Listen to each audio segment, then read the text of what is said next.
자, 오늘은 웨스트민스터 대교리문답 6번에서 11번까지 할 거예요. 이제 우리가 지난 시간에 5문답에서 성경이 주로 가르치는 것은 하나님에 대해서 무엇을 믿어야 하는가와 하나님께서 사람에게 요구하시는 의무가 무엇인가 크게 두 부분으로 나눠진다고 했고, 이제 오늘부터는 하나님에 대해서 무엇을 믿어야 하는가에 대한 내용을 다룰 거예요. 그러니까 성경의 내용을 이제 교리문답이 전체를 다루는 거죠.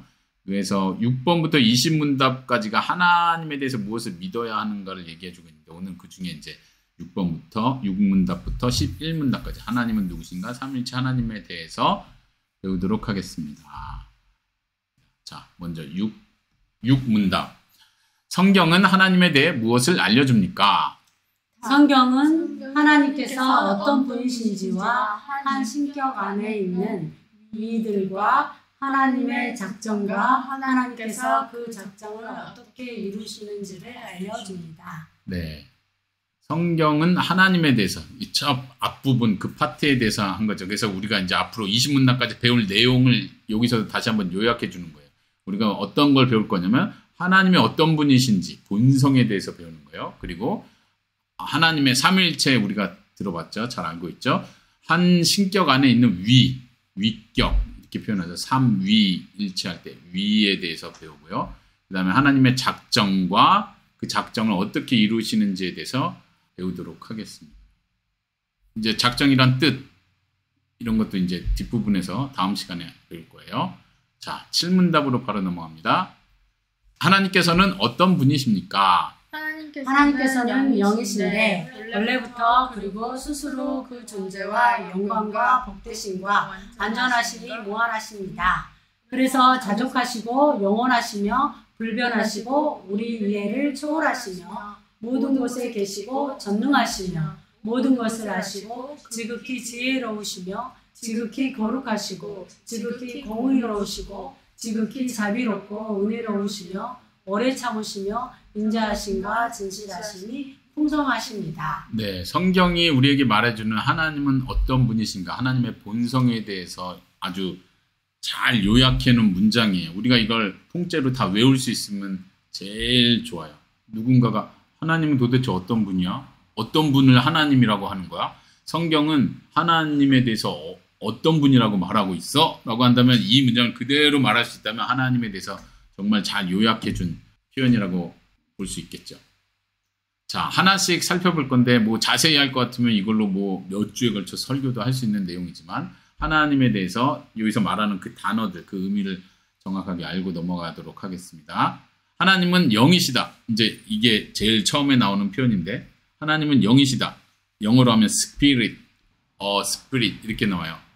하나의 영이다 이렇게 표현하는 이유는 하나님 외에도 다른 영들이 있다는 걸 인정하는 거예요. 천사도 영이죠. 우리가 아는 것처럼.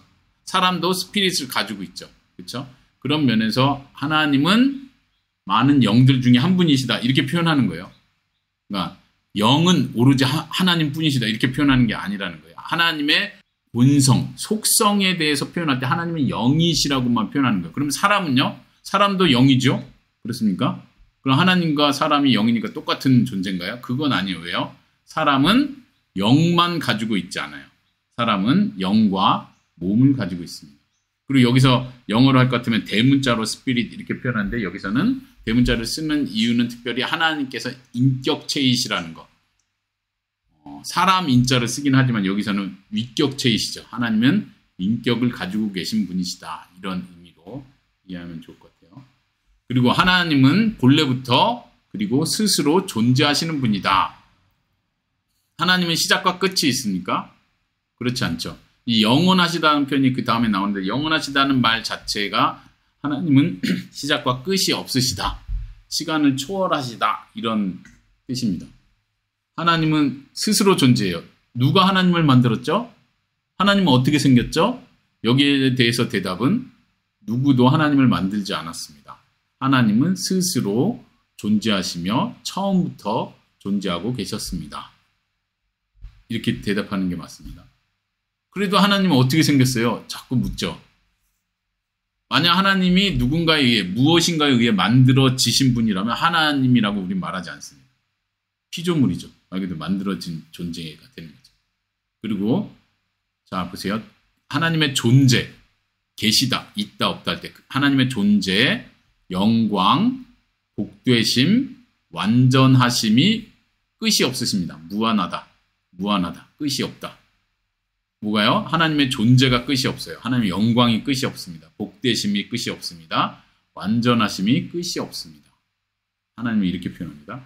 그래서 하나님은 자족하십니다. 이 자족하시다는 표현은 영어로 all sufficient.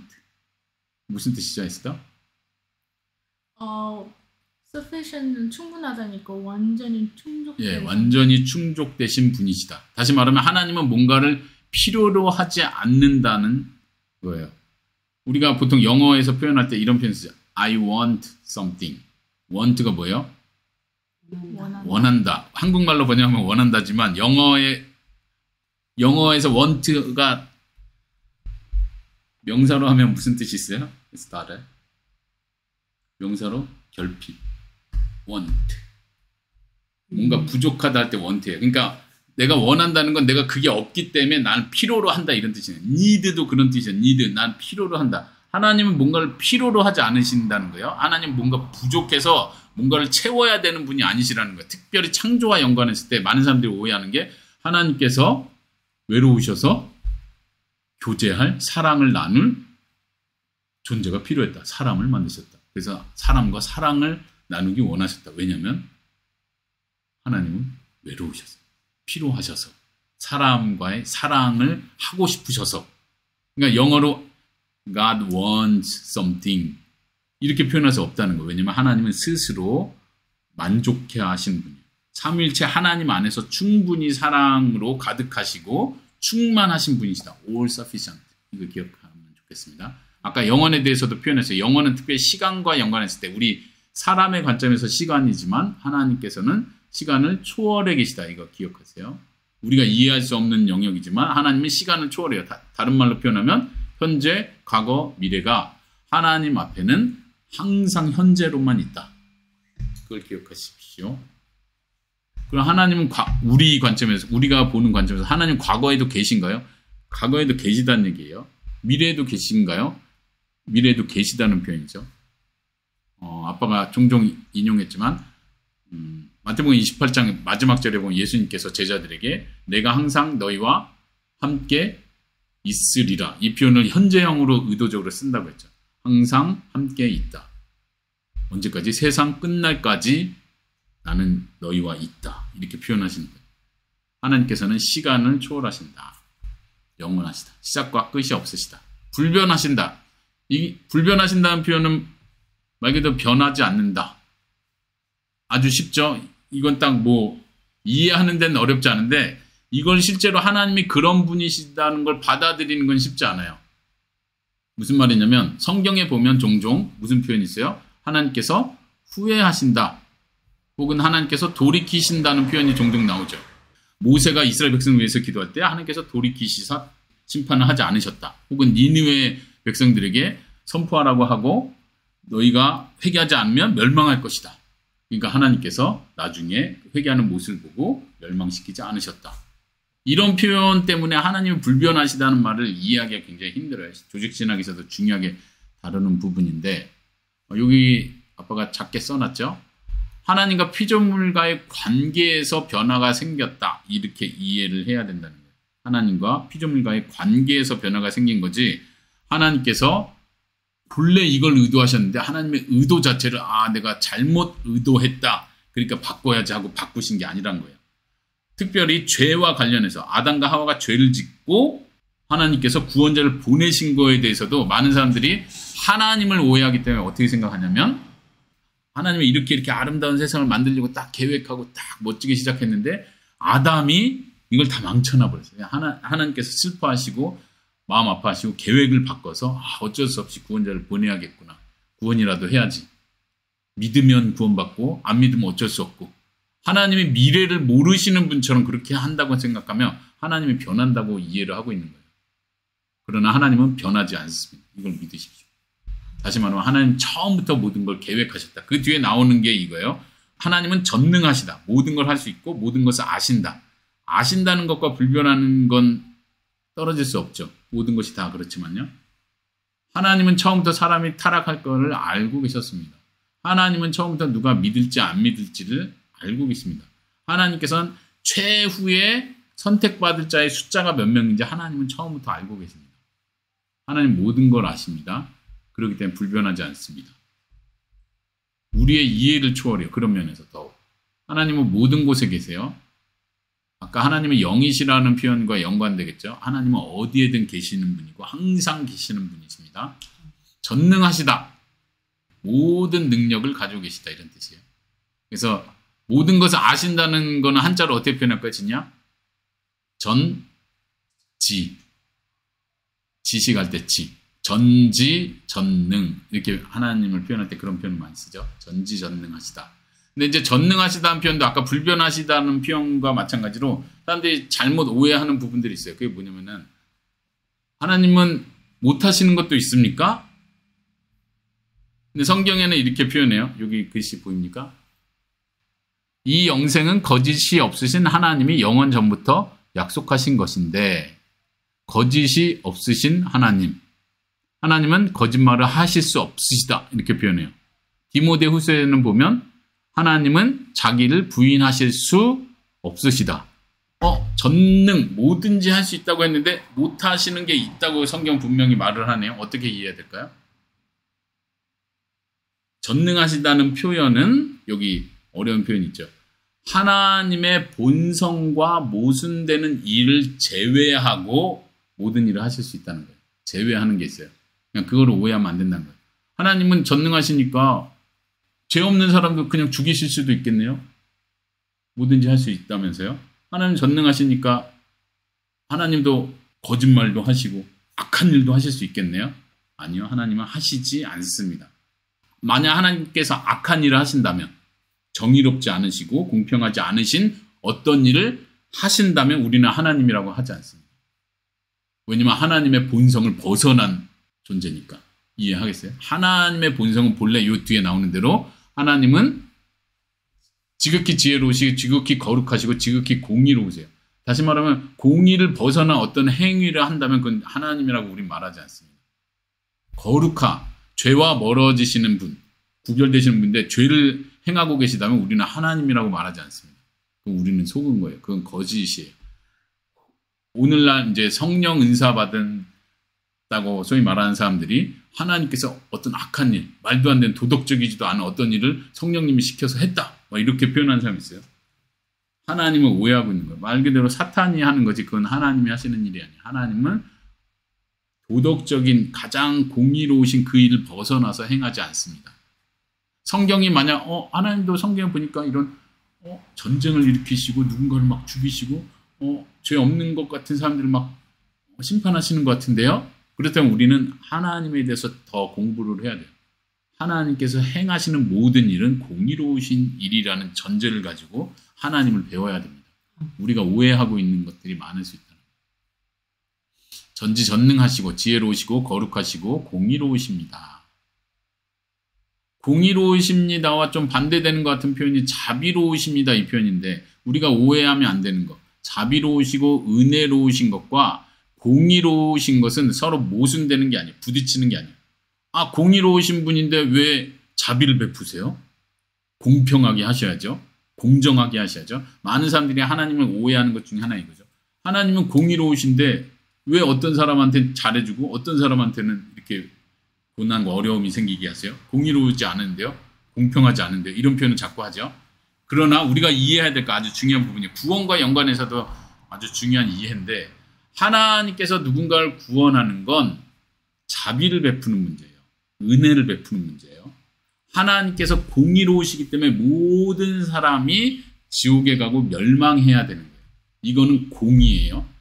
그러나 어떤 사람이 선택을 받아서 하나님 계신 하나님 나라에 간다는 건 하나님께서 어떤 사람에게 자비와 은혜를 베푸셨다는 증거예요. 이해하겠습니까? 하나님께서 어떤 사람을 공의로 평가해서 너는 천국 갈 자격이 된다. 그래서 천국에 보낸 사람은 아무도 없어요. 그러니까 공의로 심판해서 천국에 보낸 사람은 아무도 없다는 얘기예요. 이해하겠습니까? 어떤 사람이 자비를 베풀었기 때문에 천국에 가는 거예요.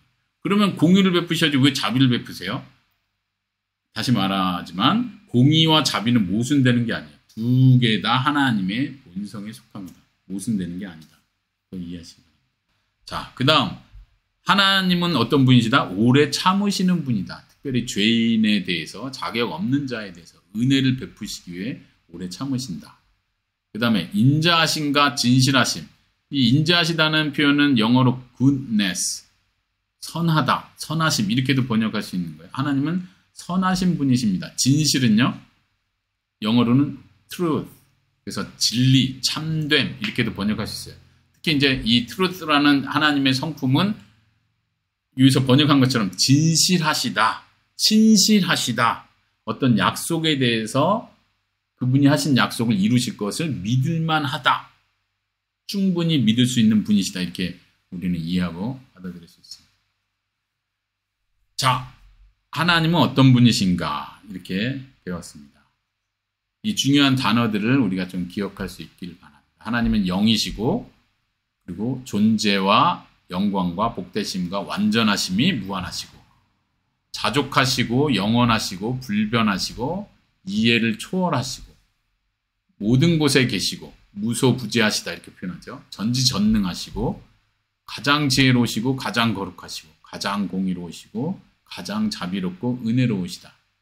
그리고 오래 참으시고 인자와 진실하심이 풍성하시다. 우리가 그 하나님을 믿습니다. 자, 8문답. 하나님께서 여러 분 계십니까? 하나님께서는 오직 한 분이시며 살아계시고 참되십니다. 여러 신들이 있습니까? 이 표현이에요? 아니죠. 오직 한 분이 계십니다. 그 한 분은 살아계시고 참되신 하나님이십니다. 그러면 삼위일체는 어떻게 되죠? 그래서 바로 그 다음 삼위일체 이야기를 합니다. 하나님의 신격에는 몇 위가 계십니까? 하나님의 신격에는 삼위 곧 성부, 성자, 성령이 계십니다. 각 위의 고유성은 서로 구별되지만 이 삼위는 참되시고 영원하신 한 하나님이시며 본질이 같고 권능과 영광을 동등하게 가지십니다. 자, 우리가 교리문답 여러 번 하면서 이 삼일체에 대해서는 여러 번 언급을 했어요. 계속 반복이 되지만 우리가 이 개념을 머릿속에 잘 가지고 있기를 바랍니다. 왜냐하면 삼일체를 설명할 때 일단 어려운 용어를 쓰기 때문에 이게 정리가 잘 안 되고 익숙하지 않은 때가 많아요. 그런데 오늘은 좀 다시 잘 봐서 잘 정리할 수 있기 바랍니다. 일단 하나님의 신격에는 삼위가 계시다. 벌써 신격, 아까 위 할 때 영어로는 person 이런데 영어로 person 하면 현대 영어에서는 무슨 뜻이에요? 윤종아? person. 사람이란 뜻이에요. 그냥 쉽게 영어로 한국어로 번역하면. 근데 여기서 표현하는 이 person은 특별히 하나님의 뭐라고 해야 되나요? 하나님의 성부, 성자, 성령 할 때 그 한 분 한 분을 가리키는 표현으로서 person, 위라고 번역하는 거에서 삼위라고 표현하는 거예요. 신격은 뭐예요? 신격은 영어로 God head 이렇게 쓸 수 있어요. God head. 이것도 직역하면 좀 말이 이상하죠? 하나님의 본체 이렇게 표현할 수 있을 것 같아요. 이제 어려운 말 또 본질이라는 표현이 나오는데 본질이 같다. substance 이렇게 표현해요. 이거는 이제 전문 용어로서 쓰는 거죠. 본질이 같다. 하나님은 어떤 분이신가? 무엇을 하나님이라고 하는가? 하나님 됨의 특징. 무엇을 하나님이라고 하는가라고 할 때 그걸 본질이라고 표현할 수 있는 거예요. 근데 이 세 분, 삼위분이 같은 본질을 가지고 계시다. 그러니까 세 분 다 하나님 되심의 특성을 100% 다 가지고 계시다는 거예요. 그러니까 세 분 다 하나님이시라는 거예요. 그러면 세 분, 하나님이 세 분이라는 얘기네요. 라고 말하는데 아닙니다. 본질이 전혀 차이가 나지 않는 동등하신 세 분이 계시기 때문에 하나님의 신격은 하나입니다. 하나님의 본질은 하나입니다.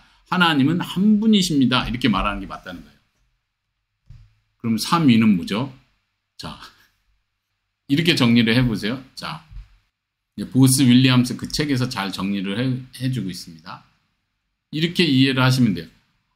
하나님은 본질에 있어서 한 분이시나 뭐라고요? 위격에 있어서는 세 분이시다. 하나님은 본질에 있어서는 한 분이다. 이렇게 표현하는 거예요. 아까 여기서 본질이 같다고 표현했죠. 그러나 위격에 있어서는 세 분이다. 잘 보세요. 만약 우리가 하나님은 한 분이면서 동시에 세 분이에요. 어떤 기준 없이. 한 분인데 세 분이에요. 예를 들면 이런 거죠. 하나님은 동그라미인데 동시에 세모예요. 이거 말이 돼요? 동그라미인데 동시에 세모예요. 이거는 말이 벌써 모순이 된 거죠. 이거는 모순이라고 그래요. 삼위일체는 모순이 아니라 신비라고 표현해요. 여기 뒤에 표현한 것처럼. 모순은 하나님은 한 분이신데 동시에 세 분이에요. 이렇게 말하면 모순이에요. 근데 신비라는 건 뭐냐면 본질에 있어서는 한 분이시고 위격에 있어서는 세 분입니다. 이렇게 표현할 땐 이거는 논리적으로 제대로 표현한 거고 이거는 모순이 아니라고 표현합니다. 하나님은 삼위일체를 어떻게 표현한다고요? 본질에 있어서는 한 분이시고 위격에 있어서는 세 분이시다. 한번 따라해 봅시다. 하나님은 본질에 있어서 한 분이시고 위격에 있어서는 세 분이시다. 그러면 이제 누군가 물어보죠. 본질이 뭐야? 위격이 뭐야? 이렇게 표현하겠죠. 아빠가 아까 설명한 대로 쉽게 표현하면 될 것 같아요. 하나님 되심에 있어서는 한 분이시다. 그러니까 성부, 성자, 성령이 하나님 되심에 있어서 조금이라도 차이가 있으면 세 분이 돼버리는, 분리가 되는 거예요. 근데 그렇게 분리가 될 수 없으신 분이에요. 왜냐하면 본질이 전혀 똑같기 때문에. 여기서 이렇게 표현하죠. 하나님의 권능과 영광이 동등하시다. 이 두 단어 기억해 보세요. 권능과 영광이 동등하시다. 다시 말하면 성자 예수님의 권능, 성자 예수님의 영광이 성부 하나님보다 좀 떨어지지 않는다는 거예요. 그러니까 위아래가 생길 수도 없죠. 성령님도 마찬가지예요. 성령님은 그래도 제일 세 번째 분이시니까 권능은 좀 낮겠네. 영광도 좀 하나님 아버지가 제일 높고 성령님은 영광이 제일 낮은 등급이겠네. 이렇게 말할 수 없다는. 만약 그렇게 된다면 우리는 삼신을 믿는 거예요. 세 개의 별도의 신을 믿는 거예요. 그렇지만 성부, 성자, 성령 세 분이 권능과 영광에 있어서 완전히 동등하시다. 그래서 본질이 같다 이렇게 표현해요. 다시 본질에 있어서는 한 분 하나님을 믿습니다. 그러나 그 한 분 하나님이 존재하는 방식에 있어서는 삼위로 존재하신다. 사람은 한 명이죠. 최용진이라는 인격체, 나는 한 명이고 나의 위는 하나예요. 표현하자면 그런 거예요. 나라는 본질은 하나고 나의 위격도 하나예요. 위격이 인격이죠. 말하자면 인격도 하나예요. 그런데 하나님께서는 하나의 본질을 가지고 계시지만 존재하는 방식은 삼위로 존재하시는 거예요. 그게 뭐죠? 어떻게 설명하죠? 어떻게 이해할 수 있죠? 무엇으로 비교할 수 있죠? 비교할 수가 없는 거예요. 그래서 우리는 이렇게 설명하고 끝냅니다. 뭔가를 이 세상에 보이는, 눈에 보이는 어떤 걸로 비유하려고 하지 않습니다. 자, 이제 삼위를 그럼 성부, 성자, 성령님이 어떻게 구분되는지 고유성이라고 표현했는데 어떻게 구분되는지 우리는 어떻게 표현할 수 있습니까? 본질은 똑같은데 그럼 무엇이 다른 겁니까? 이렇게 말하는 거예요. 자, 제가 질문을 읽을게요. 하나님의 신격에 계시는 삼위의 고유성이란 무엇입니까?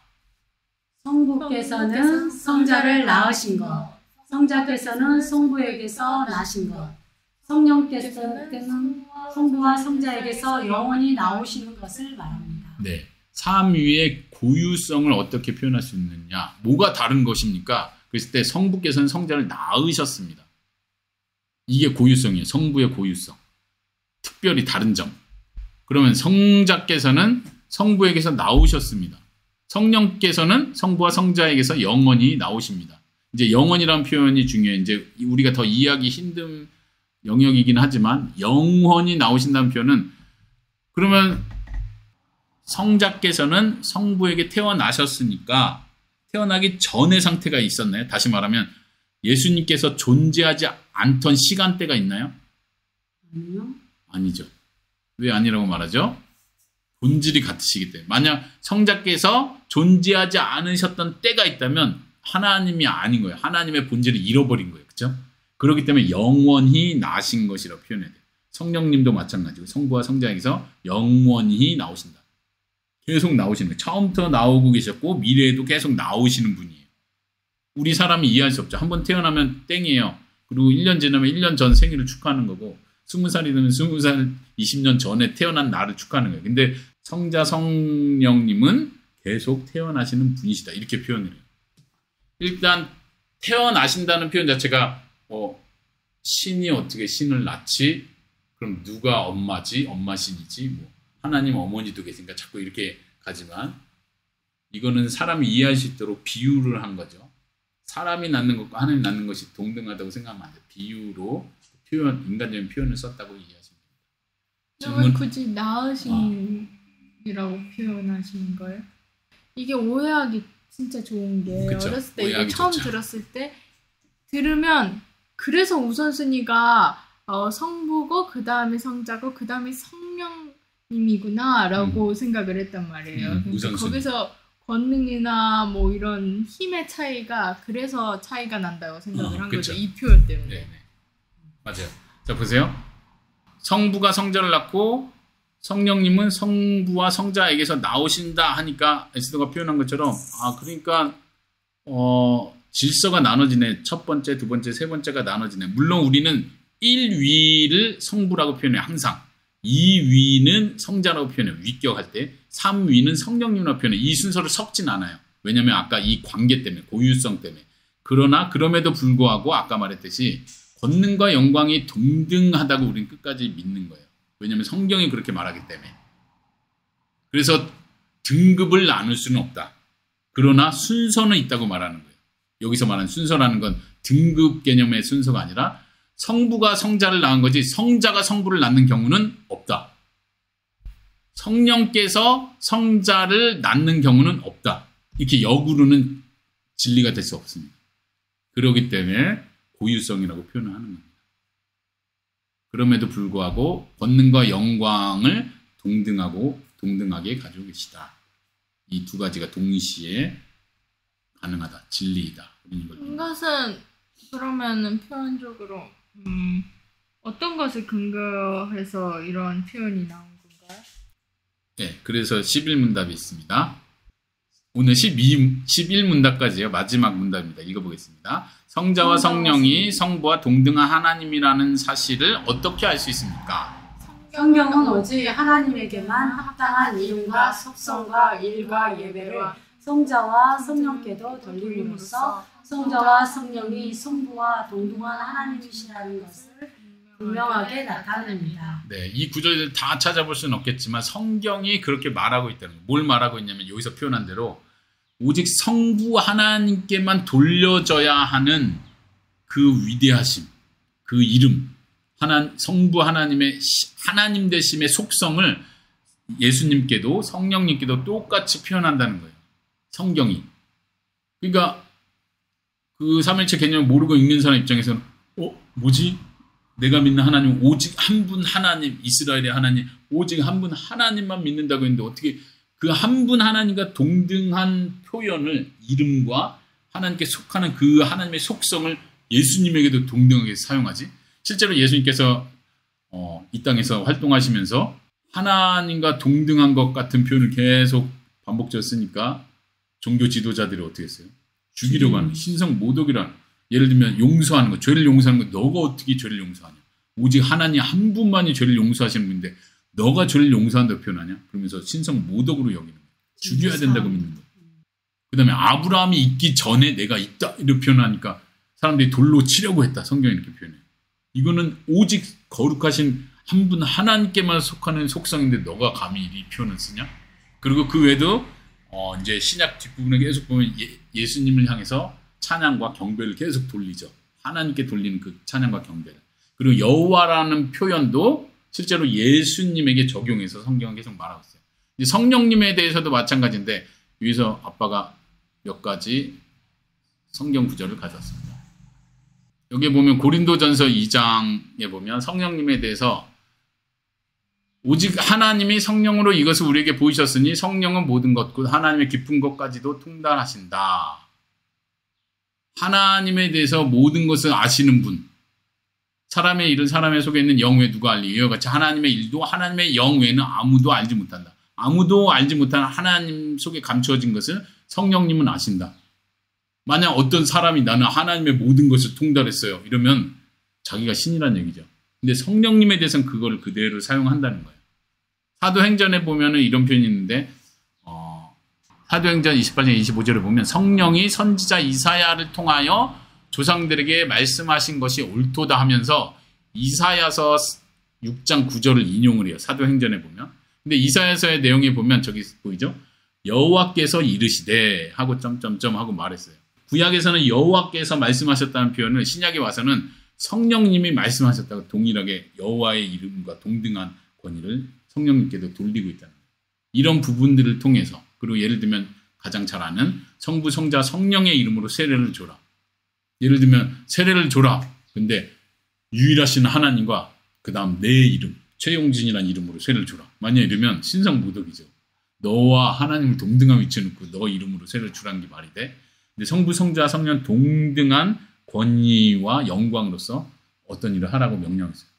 소위 말하는 축도도 마찬가지죠. 하나님의 사랑과 예수님의 은혜와 성령님의 교통하심으로 누군가를 축복하는 거예요. 세 분을 동등하게 놓고 예배의 대상으로 보고 있다. 이런 것이 성경에 나오기 때문에 우리는 이 세 분 하나님을 동등한 하나님으로 인정하는 거예요. 만약 성경이 어떻게 해서든 이렇게 등급을 정확히 나눠서 하나님이 모든 걸 주관하고 예수님은 그 대리자일 뿐이고 위대한 선지자, 위대한 대천사, 성령님은 어떤 그 모든 것을 이렇게 도와주는 보조자, 그런 하나님이 보낸 어떤 천사 개념으로 설명을 하고 있다면 우리는 그렇게 믿어야 되는 거예요. 근데 성경은 절대 그렇게 말하지 않고 있다는 거 분명히. 예수님을 하나님과 동등한 분으로 하나님의 아들이라고 분명히 말하는데도 하나님과 동등하게 또 표현하는 거예요. 성령님께서는 하나님께서 예수님께서 보내셨다, 너희에게 보낸다라고 분명히 말하는데도 그 성령님은 하나님 아버지와 동등하신 분으로 표현하고 있다. 이것이 하나님의 어떠하심이구나. 우리는 그걸 그대로 받아들입니다. 오늘은 여기까지. 질문 있습니까?